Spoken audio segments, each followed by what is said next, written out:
기드온과 300용사가 펼쳤던 그 횃불 이용한 기습 작전, 그 작전이 성공하게 되죠.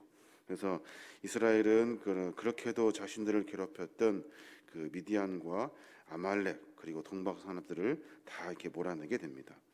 참으로 오랜만에 이스라엘 백성들이 해방과 자유의 기쁨을 누리게 되는 거예요. 근데 그 순간도 잠시입니다. 순간도 잠시예요. 이스라엘 백성들의 그 민족의 운명에 크나큰 문제가 나타나게 되는 거예요. 다시 말하면 외부의 적을 물리친 감격에 들떠 가지고 있던 이스라엘 백성들 앞에 민족의 이 분열이라고 하는 내부적인 적을 또다시 만나게 된 거예요. 그것이 뭡니까? 우리가 앞에 서두에 읽었던 에브라임 지파의 불평하는 사건이에요. 에브라임 지파의 불평하는 사건. 에브라임 지파는 기드온이 미드안 침략군을 무찌르는데 자신을 처음부터 참전시키지 않았다는 거예요. 그래서 기분 나쁘다는 거예요. 그래서 뒤에 왜 우리를 뒤에 출전시켰냐는 거예요.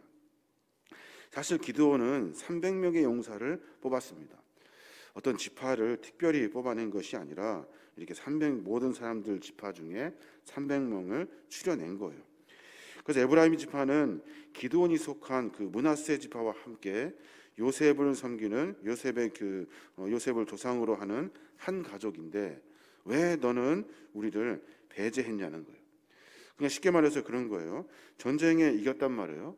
가만히 앉아 있다가 가만히 일어나서 왜 우리가 전쟁에 주도권을 잡지 못하도록 했냐 이런 거예요.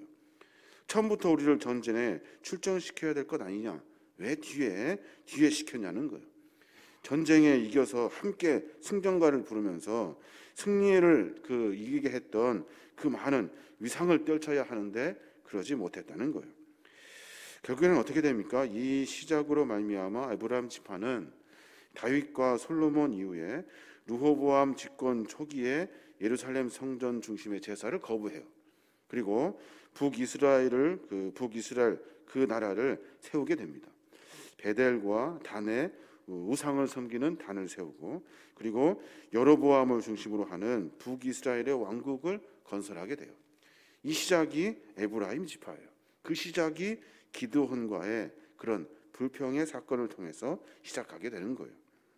우리가 이 사실을 잘 기억하고 있으면 뒤에 이제 여러 이야기들을 아마 쉽게 이해할 수 있게 될 겁니다. 우리가 이제 몇 가지 좀 들여다봐야 되는데 에브라임 지파의 그 행적을 추적하면서 어떤 때에 이 공동체가 깨지지 않고 어떤 때에 이 공동체가 하나가 될 수 있는지에 대한 힌트를 우리가 이 안에서 찾아볼 수 있을 것 같아요. 그것이 뭐냐면 첫 번째로는 자신의 영광과 주도권의 쟁찰, 자신의 영광과 이 주도권 여기에 여념이 없을 때 공동체는 깨져버리고 말아요. 우리가 모든 사람들과 함께 있는데 내 영광, 내 주도권 이것을 주장하기 시작하면 그 공동체는 다 깨져버리게 되는 겁니다. 공동체라고 할 때 그 공동체는 위아래 상하 관계가 아니라 서로 협력의 관계라는 사실을 분명히 알아야 하는 거예요. 에브라임 지파 어떻게 합니까? 우리가 지금 이 전쟁의 주도권이 왜 네가 가져가냐는 거예요. 그래 네가 가져가냐는 우리는 왜 이 주도권의 전쟁의 주도권을 갖지 못하느냐? 그 이유는 네가 우리를 뺐기 때문에 그런다. 이렇게 불평하면서 자기 주도권을 주장하고 있는 거예요. 또 그 내용을 가만히 들여다보면 그 구원의 전쟁에서 자기를 일부러 소외시켰다는 거예요. 그러니까 나는 불평이다, 나는 불만이다 라고 이야기하고 있는 거예요. 이스라엘 백성을 괴롭혔던 미디안 침략군과의 이 전투에 참여할 수 있는 사람은 소수예요. 300명밖에 안 된다고요.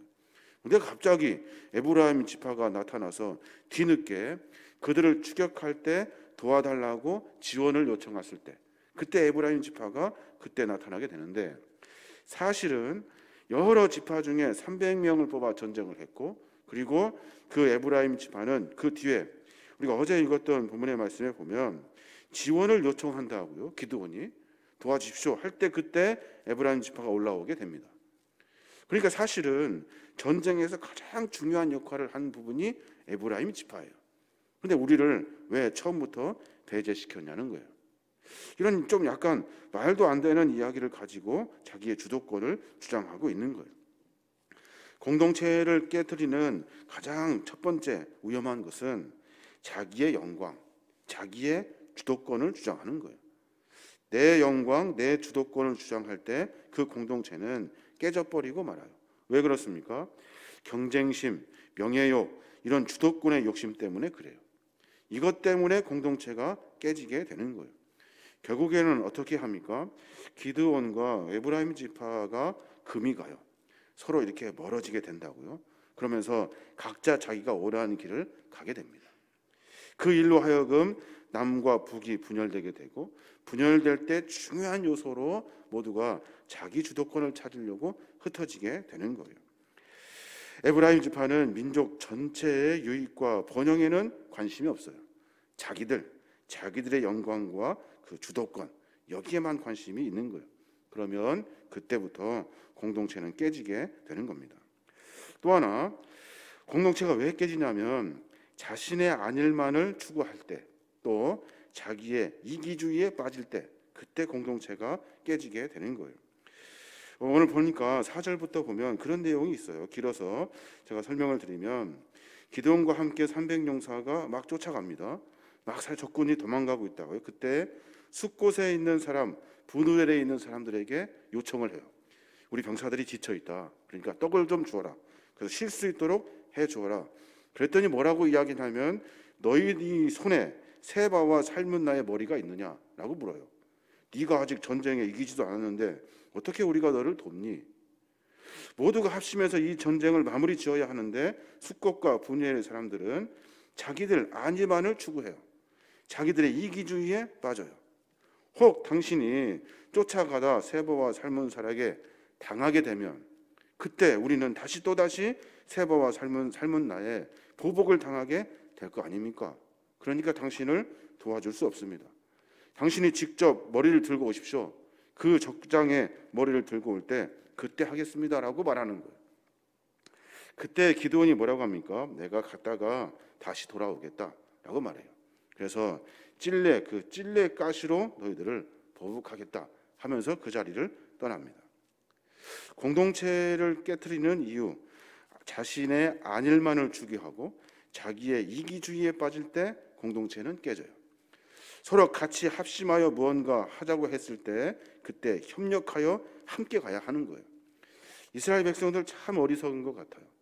이 정도 되면 서로 같이 도와서 이제 완전히 전쟁의 승리를 이스라엘 쪽으로 몰아올 수 있었는데 각자 자기 이익만 쫓아요. 각자 자기 안일만 쫓아요. 결국에는 이 모든 것들이 하나님의 징계로 말미암아 무너져 버리고 말게 되는 겁니다. 여러 삶이 있습니다. 숲곳에 있는 사람들, 그리고 분우엘에 있는 사람들이 누구냐면 갓지파 사람들이에요. 갓지파 사람들. 그 갓지파 사람들이 기드온을 도와주지 않았다는 거예요. 함께 협력하여 그랬으면 좋았을 것인데 이 이기심 때문에. 사랑하는 우리는 공동체를 가지고 살아가고 있어요. 우리는 혼자 살 수 있는 것이 아니죠. 분명히 공동체를 이루기 위해서는 먼저 자신의 영광과 자기의 주도권이 아니라 우리 공동체의 영광, 우리 공동체 안에 임하신 하나님의 영광, 또 내가 주도권을 주장하는 것이 아니라 공동체의 덕이 될 수 있도록 삶의 모습을 내어드려야 돼요. 또 나 중심, 내 이기주의인 것에 빠져서는 안 돼요. 그랬다가는 결국에는 다 망하게 되고 마는 거예요. 공동체가 깨져버리고 말아요. 그래서 이 부분을 좀 생각해 볼 필요가 있고, 또 한 가지는 기드온 참 잘해주었어요. 여러 전쟁도 하나님 말씀에 따라서 순종하는 모습으로 잘 해주었어요. 근데 후반부에 가서는 이 사람들이 기드온이 약간 변질돼 버리고 맙니다. 전쟁의 승리를 맛보아서 그런지 아니면 자기가 어떻게 막 주도권을 가지고 또 욕심을 부렸는지 기드온이 변질돼 버리고 말아요. 그 변질됐다는 그 첫 번째 문장이 참 기가 막힌데 오늘 18절의 말씀에 보면 그렇게 말해요. 세바와 살문사를 쫓아가 기드온이 잡습니다. 그리고 그에게 물어요. 보니까 이에 그가 세바와 살문나에게 말하되 너희가 다볼에서 죽인 자들은 어떠한 사람이더냐 하니 라고 물어요.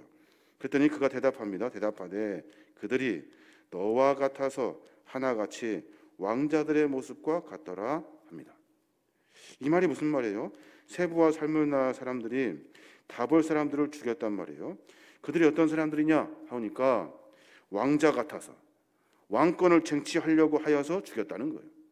그게 누구와 같냐면 당신 기드온과 같습니다 라고 말해요. 참 기가 막힌 말이에요. 왜 죽였니? 라고 물었더니 당신과 같이 왕권에 욕심이 있어서 죽였습니다 라고 말하고 있는 거예요. 그 뒤에 이제 기드온이 화가 납니다. 그래서 세바와 살문나를 죽이려고 작정합니다.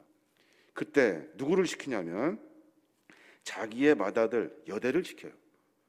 22절에 보니까 그의 맏아들 여델에게 이르되 일어나 그들을 죽여라 하였으나 그 소년이 그의 칼을 빼지 못하였으니 라고 말해요. 아직 두렵다는 거예요. 왜 그것을 아들에게 시켰을까요? 왜? 중요한 적군의 적장을 왜 아들에게 죽이라 했을까요? 왜냐하면 기드온은 이제 자기의 왕권을 세우고 싶었던 거예요.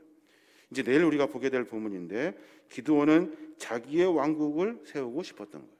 그래서 하나님이 아니라 내 왕국, 하나님의 왕국이 아니라 내 왕국을 세우고 싶었던 거예요. 그래서 내 아들 여델 시켜가지고 딱 죽이면 그 위상이 이렇게 확 올라가서 자기 가족과 가문이 튼튼하게 왕권을 유지할 수 있을 것이라 생각한 거예요. 사랑하는 여러분, 우리의 공동체는, 신앙의 공동체는, 교회의 공동체는 개인의 것이 아니에요. 개인이 움직일 수 있는 것이 아니에요. 한국교회 문제가 뭡니까? 목회자가 교회의 주인이 되는 거예요. 그러면 교회는 다 망하는 거예요.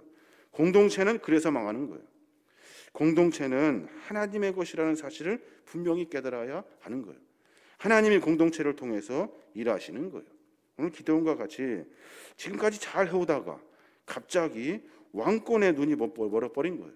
왕권의 그 욕심에. 그래서 결국에는 하나님으로부터 또다시 징계를 받게 되는 거예요. 우리의 삶의 모습을 조금 점검해 볼 필요가 있습니다. 우리가 주도권을 가지고 싸울 일이 아니에요. 공동체 안에서는, 특히 신앙의 공동체 안에서는. 또 우리가 삶 가운데 이기주의 가지고 살아서는 안 돼요. 공동체로 함께 헌신할 때 같이 협력해야 되는 거예요. 먼 발치로 한 발짝 물러나서 어떻게 하는가 보자 하면서 하는 것이 아니라 함께 협력해야 하는 거예요.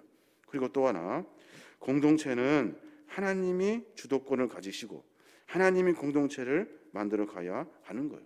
거기에 순간 교만해지면 순간 빠져버리게 되고 순간 하나님의 징계를 받게 되는 겁니다. 하나님은 어떤 분이십니까? 하나님은 철저히 자기 목소리에 귀 기울인 사람에게 은혜를 베풀어 주시는 하나님이셔요. 하나님과 멀어지는 사람은 어떤 사람입니까? 하나님을 묵상하지 아니하고 자기 안에 있는 욕심이 드러날 때, 그때 하나님과 멀어지게 되는 거예요. 오늘 전쟁의 이야기를 쭉 들여다보면서 안타까워요. 기드온 결국에는 하나님께 징계를 받게 됩니다. 결국에는 여러 가지 어려움을 당하게 되어요. 그 순간순간을 이기지 못해서 자기 왕권의 욕심이 있어서 하는 모든 일들이 계속해서 실수의 일들만 처하게 되는 거예요. 매번 하나님께 묻고 하나님 무엇을 원하시는지 묵상하며 겸손한 모습으로 전진해야 될 터인데 그러지 못하다는 거예요. 오늘 하루의 삶을 살아내면서 그런 기도를 했으면 좋겠습니다. 하나님, 내가 교만하지 아니하도록, 또 특별히 내가 내 이기심에 욕심에 눈이 멀어가지고 삶의 결정을 하지 아니하도록, 그리고 또 삶 가운데 모든 일들 가운데 내가 재물을 탐하면서 인간의 욕심을 쫓아가는 것이 아니라 조금 내려놓고 하나님이 무엇을 원하시는지에 대한 거룩한 묵상이 우리 안에 있어야 하는 줄로 믿습니다. 하나님이 그때그때마다 우리에게 양심의 가책, 그리고 성령의 음성, 그리고 하나님께서 우리와 함께 하시는 거룩한 은혜의 행보를 통해서 우리에게 메시지를 주시는 거예요. 그때 그 세미한 음성을 듣고 한 걸음 한 걸음 전진하는 겁니다. 내 마음에, 내 생각에 가까이 있는 내 소리를 들어서는 안 되는 거예요. 하나님의 그 음성을 듣고 하루하루 전진하시는 저와 여러분이 되시길 주님의 이름으로 축원합니다.